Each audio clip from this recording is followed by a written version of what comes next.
This is Cast of Wonders, the young adult fiction podcast featuring stories of the fantastic. Welcome. Episode 398 for January 22nd, 2020. I'm Alexis Goebel, your guest host for this episode and art director for Cast of Wonders. Every year in January, Cast of Wonders highlights some of our favorite episodes from the previous year. It's a great chance for us to take a bit of a breather and let you, our listeners, catch up on any missed back episodes with new commentary from a different member of the crew. Today I'd like to present Take Heart by Claire Eliza Bartlett, which originally aired on the 16th and 23rd September 2019, across episodes 373 and 374. Claire Eliza Bartlett is an author and tour guide in Copenhagen, where she lives in an enchanted forest apartment with one husband and two cats. If you enjoyed Magdalena's story, you can follow her adventures in We Rule the Night, available now from Little, Brown Books for Young Readers. This story is narrated by Ibba Armankas. Raised by sword fighters and Eastern European freedom fighters, Ibba Armankas is a writer-director currently based in Los Angeles. Her darkly comedic genre sensibilities are showcased in 2 web series and a feature film forthcoming later this year. One day she will find time to make a website, but in the meantime, you can follow her projects and adventures on Twitter or Instagram. And now, we've a tale to tell.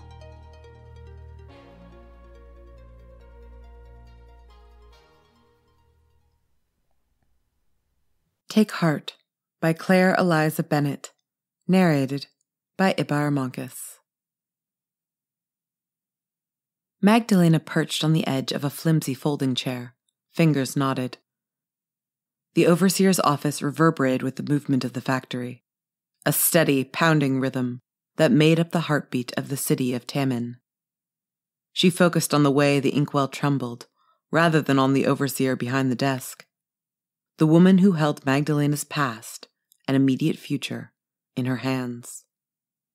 The overseer wore a severe blonde bun, a high-collared dress, and a frown.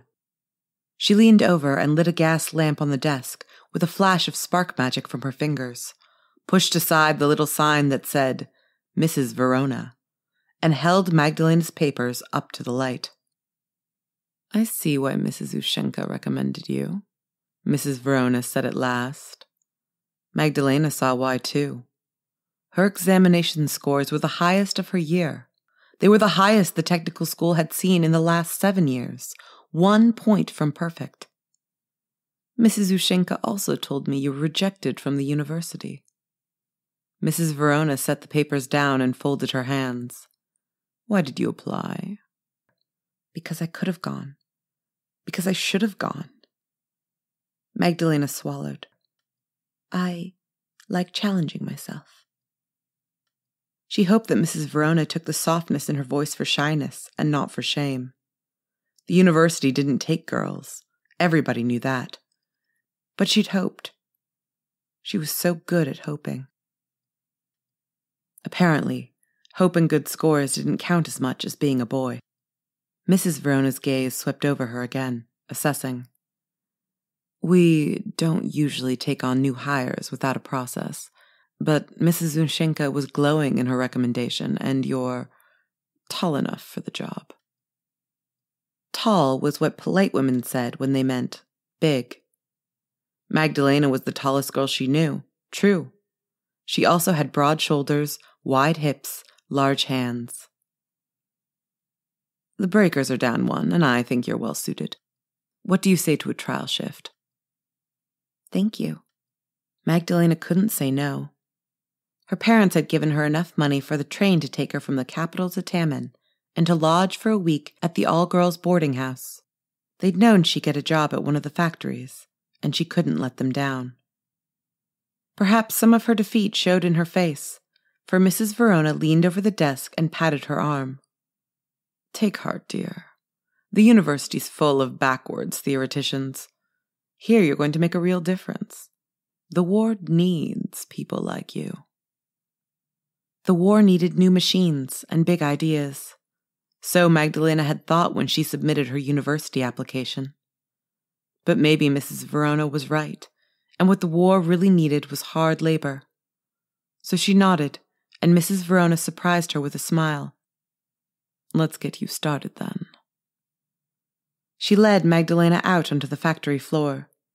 Conveyor belts ran with fresh war beetle and palanquin parts that quivered and twitched. Girls inspected the parts with spark-flushed hands. Above them, machines slotted joints into carapaces. "You're not allowed in the smithing rooms," said Mrs. Verona.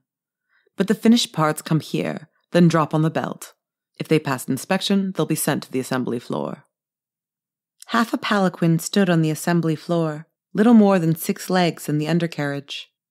Magdalena built up the rest of it in her mind, glancing over the slot where the lifeline would fit, checking the hinges that would attach to the roof. It was one of the early Presnilov models, used for light troop and goods transport.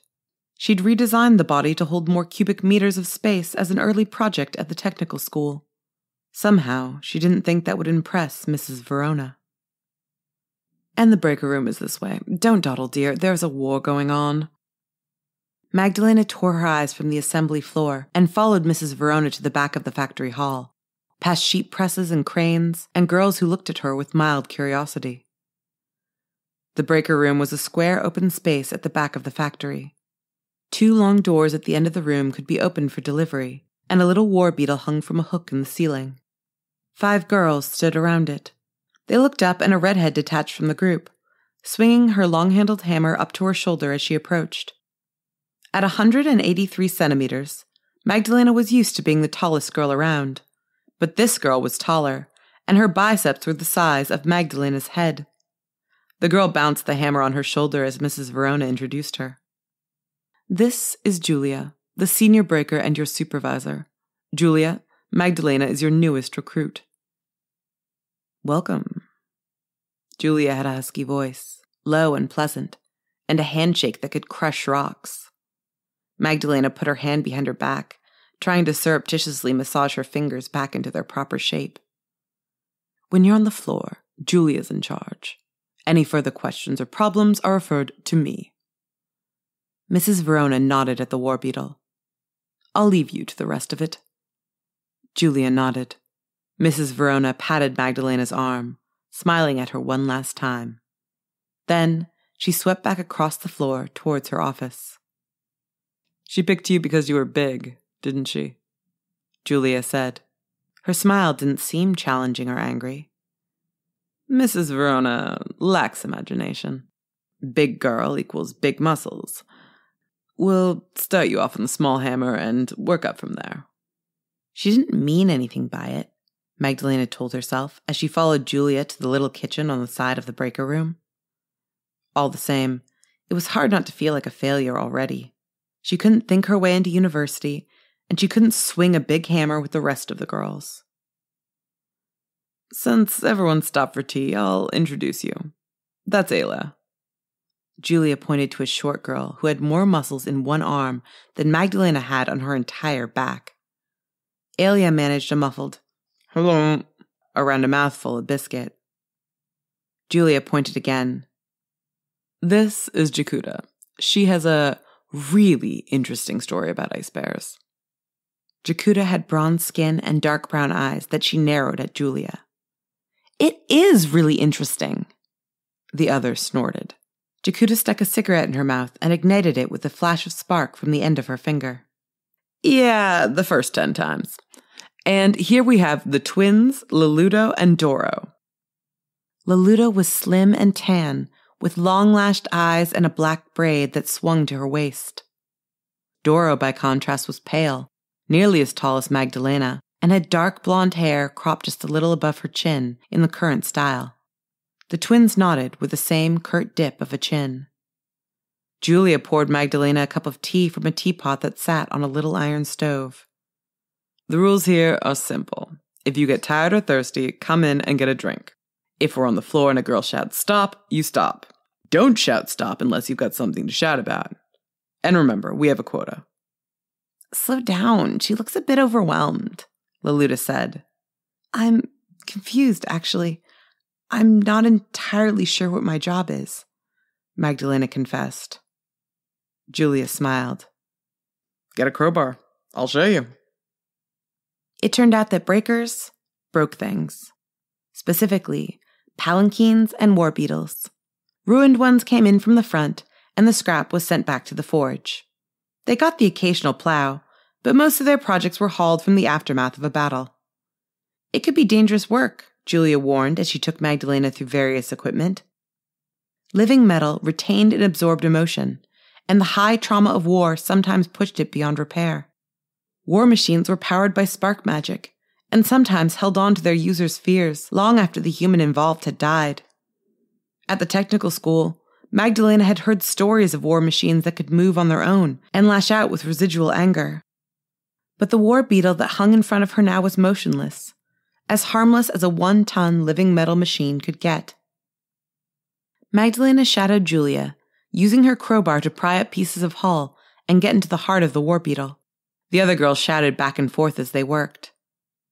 "I saw Jana messing in the coffee jar this morning at the boarding house," Dora said. "She's not stealing coffee," Ayla replied. A torn chunk of carapace clanged to the floor. "She's definitely stealing coffee," Laluta said. "She's happier than I've ever seen her in her entire life. Who gets that happy without coffee? Besides, we tasted extra chicory in it this morning," Dora added. "The two of you love conspiracy." Julia indicated where she wanted Magdalena to pry. "Where are you staying, Magdalena?" "The Norever Grand Hotel." "That's on the green side, isn't it? By the farmland," Ayla said. "Yeah." The one nice thing about having to walk up 5 flights of stairs was that she had a view of the apple farms from her window.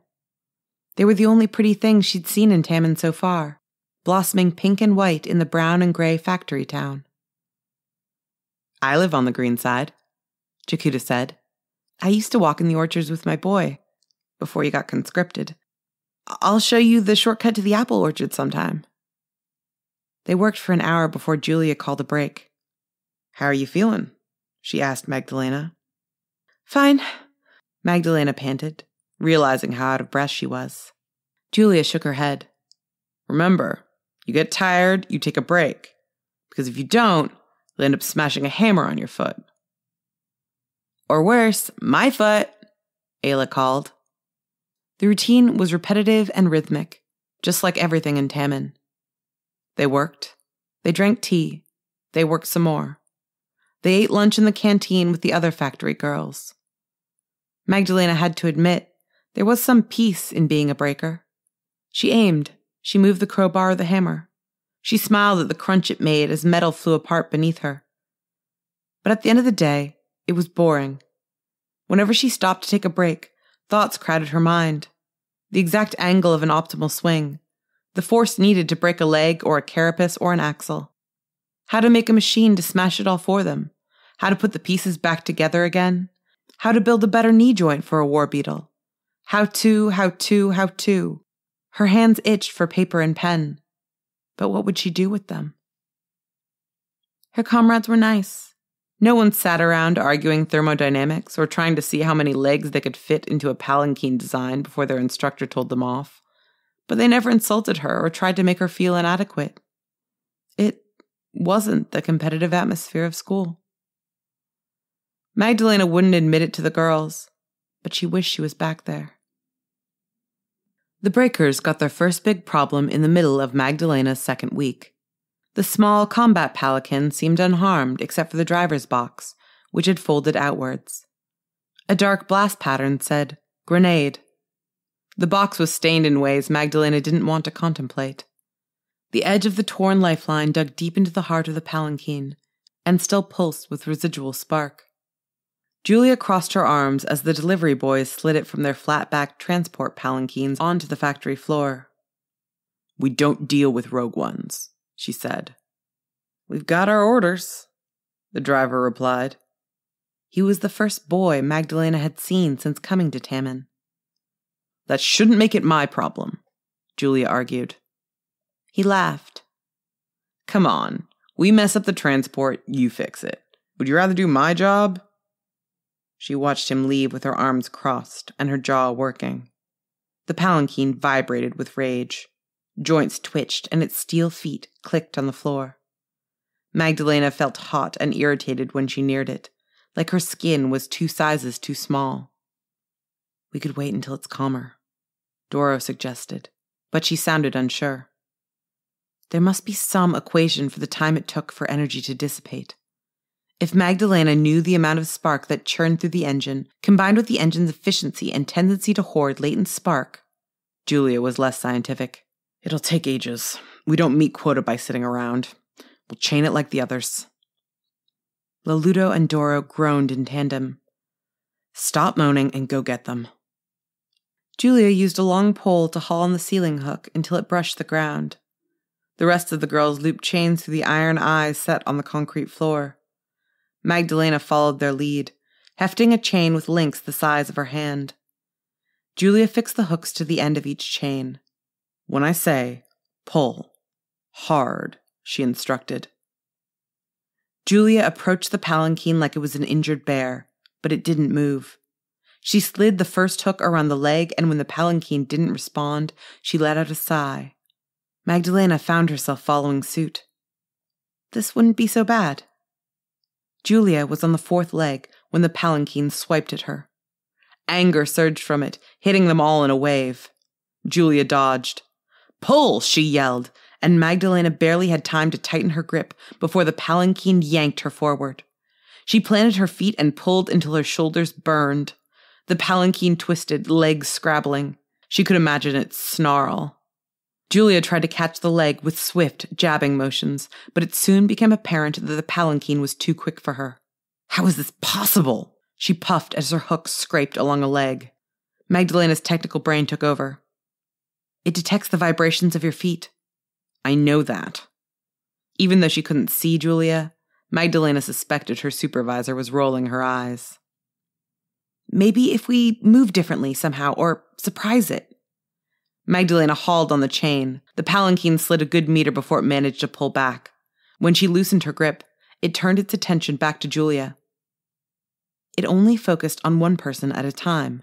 Adrenaline hit her as her brain began to whir. Pull the chain, she called. Keep it occupied. I'll grab the top hook. It's not secure enough, Julia argued. We'll take care of the legs first. The palanquin was too sharp, quickened by an anger that cut against the rest of them. Another leg slid free as Doro tried to resecure her hook. She cursed and ducked. I can do it, Magdalena said. No, you can't, Julia replied. Was this what the rest of her life would be? Someone who didn't really know her, informing her of all the things she could and couldn't do? Was she supposed to fall in line, the way she'd been told to when the university denied her entrance?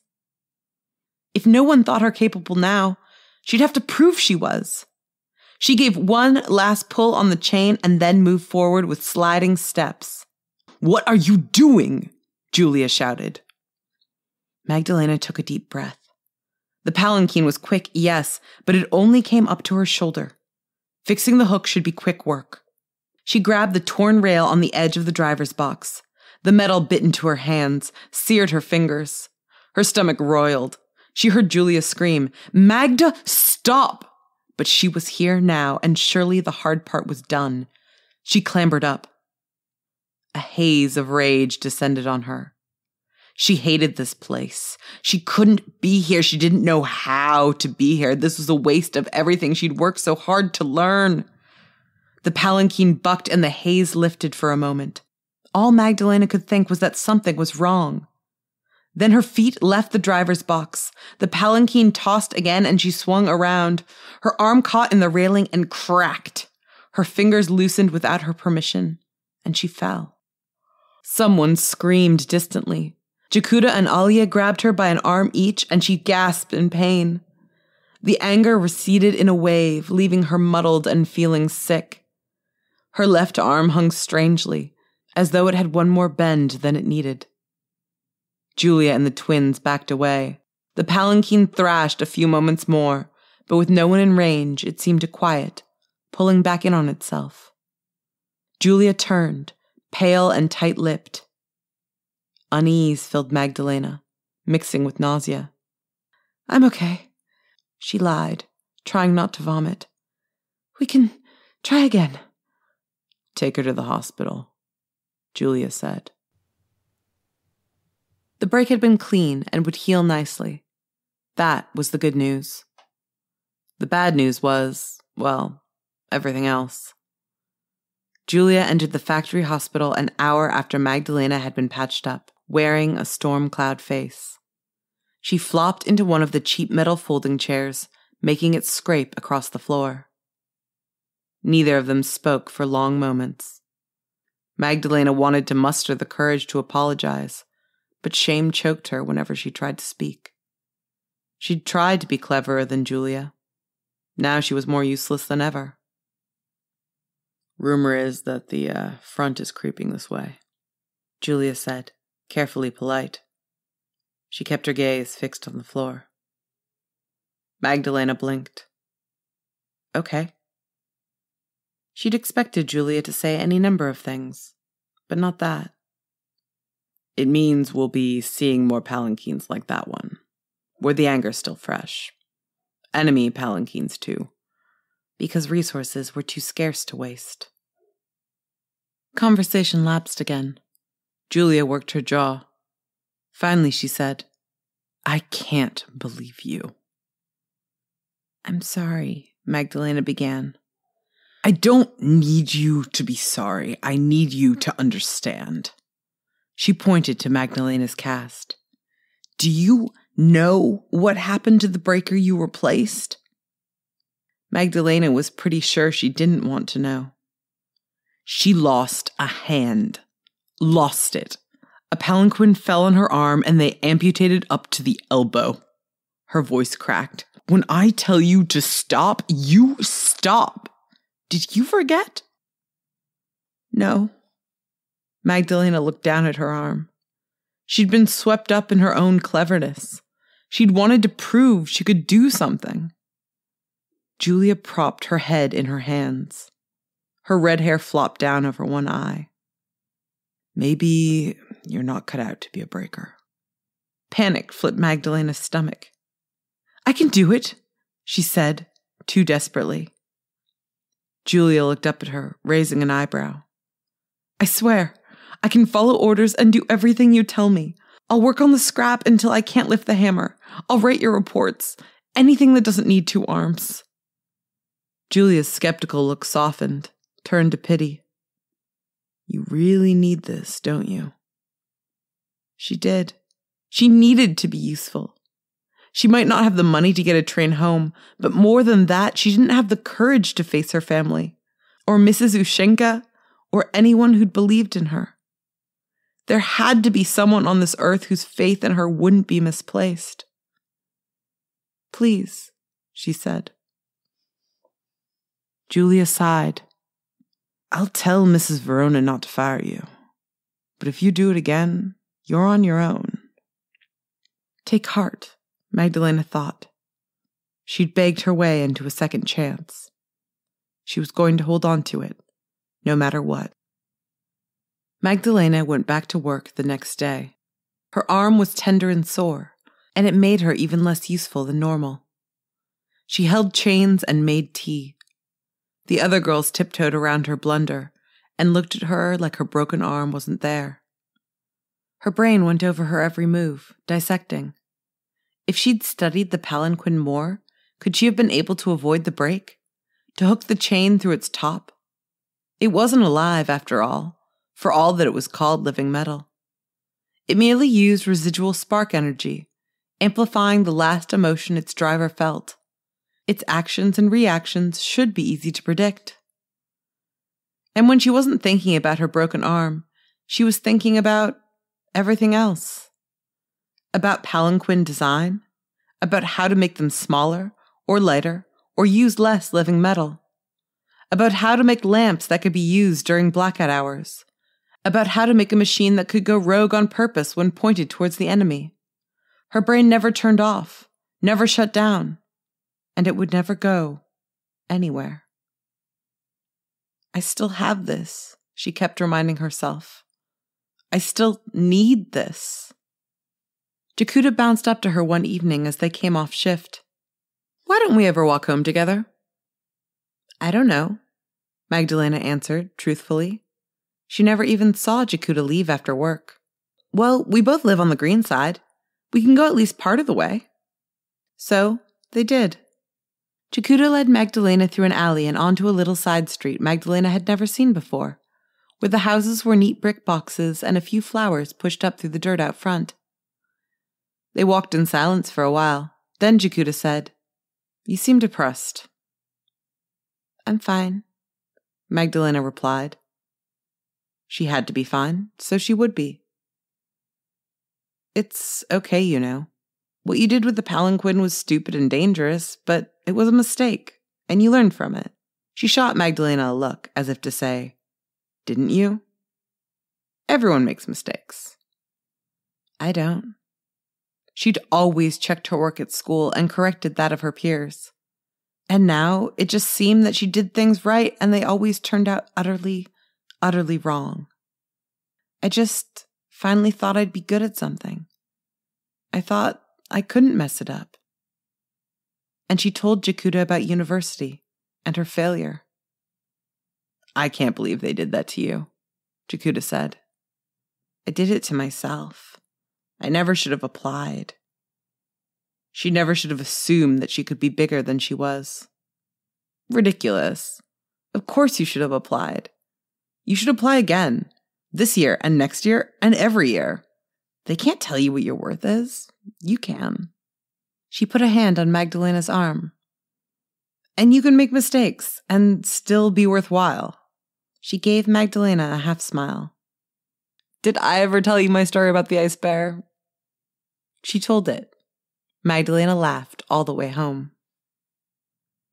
Magdalena arrived the next morning to find the factory doors closed, the girls crowded out front. She was surrounded by a sea of pale faces and wet cheeks. One girl bled from a gash in her head. Miss Verona moved among them, shouting orders that had little effect.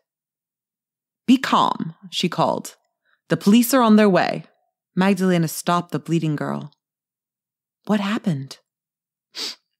"Returned palanquin," the girl whispered. "It's gone utterly mad." Magdalena's stomach sank. It must have attacked the breaker room first, which meant... She pushed through the crowd until she found Doro and Alia. "Where are the others?" Doro grabbed her hand. "Jakuta's not here yet. Laluta's patching girls up. Julia..." "We don't know," said Alia. "But we can guess." Something inside the factory crashed. Girls recoiled in a wave. "Did she go in there by herself?" Magdalena asked. Doro shrugged. If the whole factory had evacuated, this rogue palanquin must be worse than the last. If it destroyed the factory, it destroyed the livelihood of 400 girls, not to mention Julia's actual life. This might be a mistake, but leaving Julia alone in there would be unthinkable. "Take heart," she whispered, and pushed on the door. The emergency generator had kicked in, and around half the lights on the factory floor flickered. A crane lay on its side on the ground in front of her. Chairs had been tossed through the room like marbles. Magdalena spotted a shredded conveyor belt. Loose parts littered the assembly room floor, shivering. The steady pound, the factory's heartbeat, was silent. The door creaked as the other breakers came in behind her. Stepping lightly, they made their way towards the back of the hall. Anger pricked at Magdalena, so strong it made her flinch. She stopped, focused, put a hand on a cold pillar. She couldn't let herself succumb this time, not if she wanted to help Julia. She cleared her mind and moved forward. It felt like the very air pushed against her, but she couldn't give up. The ground shuddered with an impact. The breaker room was a disaster. The ceiling chain had snapped. The rack of hammers and breaker equipment had been overturned, its contents strewn across the floor. And at the far end of the room, "Julia," Magdalena groaned. Julia lay on her side, unmoving, a crowbar still clenched in her fist. The palanquin was on the far side of the hall, slamming itself against a concrete wall. Its rage sucked the air from her. But as long as it didn't have a target, she had time to think things through, to be careful. Behind her, Alia let out a strangled cry and leapt towards Julia. Her foot came down hard on the floor. "No," Magdalena began. The palanquin pivoted. It was a machine built for speeding over land, and it covered the breaker room floor in the breath between Alia's first step and her next. It struck. Alia barely had time to dodge. The front end of the palanquin was a concave mess. Magdalena winced at the thought of who lay inside. For someone had to be connected to the lifeline to produce a residual energy this strong. It moved like a machine in war and showed no signs of slowing. "We have to help." Doro took a few steps towards the fallen equipment, but the palanquin reared towards her, putting her on the defensive. There was something odd to its maneuvering, the way it flicked its legs before setting them down, touching one of them to its underside, almost too fast to spot. It was touching the spot just beneath where the wrecked driver's chair would be, Magda realized, as though it was protecting something. Its lifeline. Its heart. The more she watched, the more certain she was. There was an open seam, and the palanquin always brushed it before moving, usually with its front right leg, which meant that if she wanted to pull out the lifeline, she'd have to get around that leg somehow, with whatever tool she could pick up off the floor. And she had to do it fast, before it killed the rest of her team. Alia ran behind a pillar. The palanquin struck it hard, but seemed to lose interest when she didn't move again. She cast Magdalena a desperate look. Across the hall, Julia raised her head. In the dim light, Magdalena saw her bring her finger up to her lips. She was alive. She was conscious. That changed things. And from the way Julia swung her head around, biting her lip, Magdalena hazarded she didn't have a plan. Magdalena should wait. Julia was in charge. Julia knew what to do. The last time Magdalena had doubted her, she jeopardized the crew and injured herself. If she failed now, things would be even worse. Did she really think she was better than her supervisor? You don't have to be better than her, Magdalena thought. You just have to be smarter than that. As the palanquin lunged for Doro, Magdalena saw it again, that little flick, checking its lifeline, and her brain began to work. "I'm 5 minutes late and you manage all this?" Jakuta said from behind her. "You're hilarious," said Alia. "Do something, won't you?" Magdalena took a length of chain. It still had a hook on it. Even broken, it should do what she needed. "When I say pull," she said. Jakuta took the other end, nodding. "Throw the crowbar," she called to Julia. "Where?" Julia's voice was weak. "Towards me." Julia hesitated. Then she threw the crowbar. It clattered on the hard floor. The palanquin whirled. Magdalena launched herself forward. By the time the palanquin had changed courses for her, she was already down on her knees, sliding towards the crowbar. She grabbed it. Her bad arm flared with pain. The palanquin's leg came up, following her calculated trajectory and slipping right into the upheld hook. "Pull!" she screamed. Then she dug the crowbar up into the open seam of the crumpled undercarriage. The palanquin jerked back, taking her with it. The crowbar was flung out of her bad hand. One of the girls shrieked. She wouldn't get another shot at this. Magdalena shoved her good arm through the seam into the palanquin's heart. Her fingers held something squishy and wet and warm. She didn't think about what she was touching. She didn't think about the vivid rage that beat against her. She focused on her fingers, leaning in until she was up to her elbow, until her fingers found the slim mesh of wire that made up a lifeline. "Take heart," she pulled. The lifeline stretched. Something dug into her shoulder, piercing the skin and making her gasp. She pulled. The machine scrambled and her feet left the ground. She pulled and braced her shoulder against a shuddering limb and pulled and felt it rip into her good arm and closed her eyes and pulled. She was good enough for this. She was good enough, and nobody had to understand that except her. Something popped. For a moment, she wasn't sure whether it was her arm or the palanquin.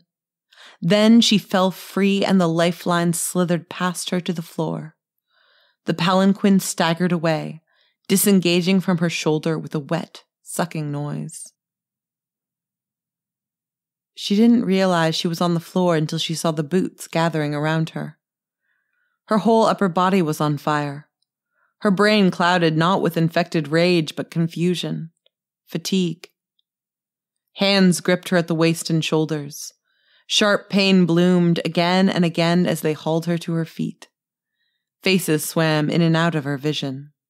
"Is it lunchtime already?" she mumbled. Then she passed out. 2 visits to the hospital during her probationary period might be a new record. Magdalena had been given a stern lecture by the doctor, not to mention enough gauze wrapped around her arms to make a new uniform. No doubt she'd already been dismissed as a liability. Magdalena Chukova, the girl who couldn't use her brain or her brawn. Well, she wasn't going home. If she got thrown out of this factory, she'd walk next door, and she'd get a job there. She'd start over until her name was no longer synonymous with failure. Julia came through the door. She leaned on a cane, and Magdalena could see the edge of a long bruise starting near her shoulder. "You really shouldn't run after rogue palanquins by yourself," she said. "I'm sorry," Magdalena said. "Well, you might have saved my life. You saved the factory tons in damages, so I sort of hope you aren't." Julia's smile twisted at one end, turning bittersweet. "But I'm still not sure you're cut out to be a breaker." Magdalena's heart skipped. She'd known she'd be fired for this. "You are enough," she reminded her big hands, her thick arms. Her shoulders were too broad for conventional beauty. But what did that matter when she could solve equations faster than her professors could write them on the board? "I think you should ask Mrs. Verona for a different post. Making palanquins faster or stronger or something. I think I've made it clear to her how smart you are," Julia said. "She saw my test scores," Magdalena pointed out. Julia shrugged. "Plenty of us have high test scores.